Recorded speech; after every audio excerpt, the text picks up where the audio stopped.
everyone, welcome back to my channel. I have returned back from Korea and I wanted to let you know my top 5 must-dos in Seoul. I also am going to be sharing some information about them, such as prices and how to get there, so stay tuned. If you like this video, go check out my travel vlog in Korea and let's get started. Number 1, tandem bike riding along the Han River.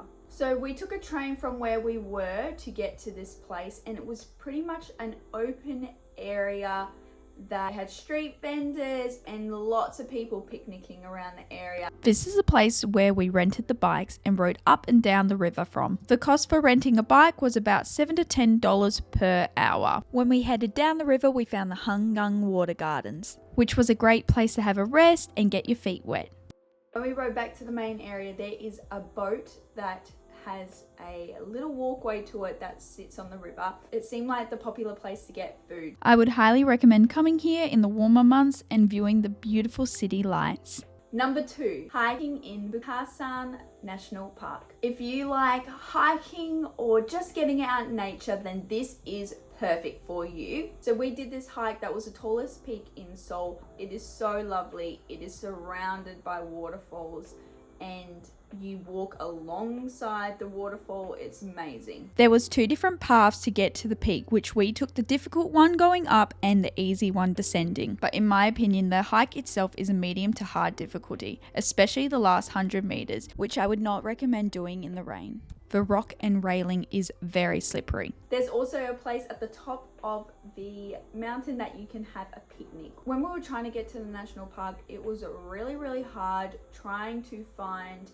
directions. We were coming from Myeongdong station, and so we took the 704 bus all the way up to this location. Here is where you'll find this bridge and a massive map to show you where you will be going. There are also other forms of transport to get to this place. These were shorter, but you had to change over to different lines. The hike took about 5 to 6 hours, but if you're looking for a shorter day, there is heaps of other hikes in the area. If you would like to get out of the city for a day, this is the place to go. Number 3, visiting Meerkat Friends. It costs about $12, but that doesn't include a drink, which is quite pricey for Korea. On the first floor has some meerkats, and then you have the foxes and the raccoons. You are able to feed these guys and also get them to sit on your lap, which is so much fun. There is also an upstairs area, which is where I got to pat the meerkats. And pro tip, they love back scratches.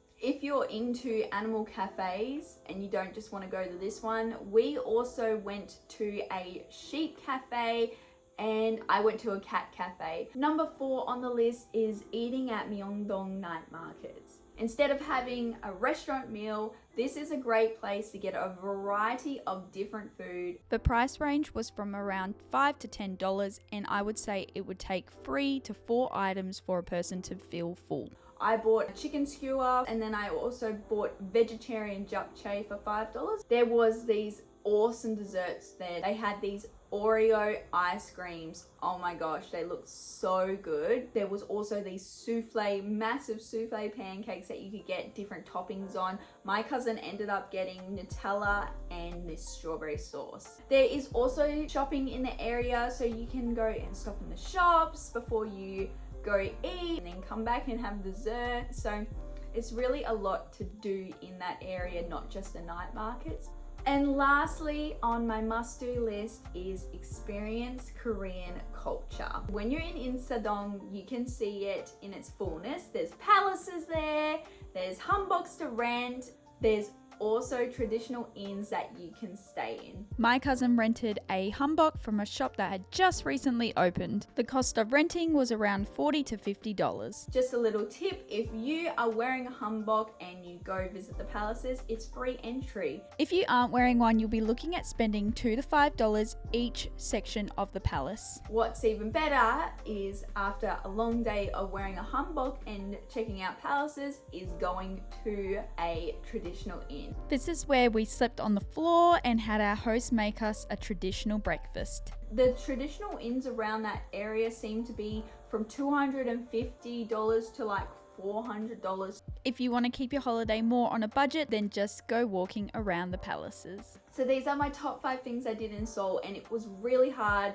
to get the list down to 5 because I loved everything we did. Anyway guys, thank you so much for watching. Let me know in the comments what activity you would like to try, and I'll see you in the next video.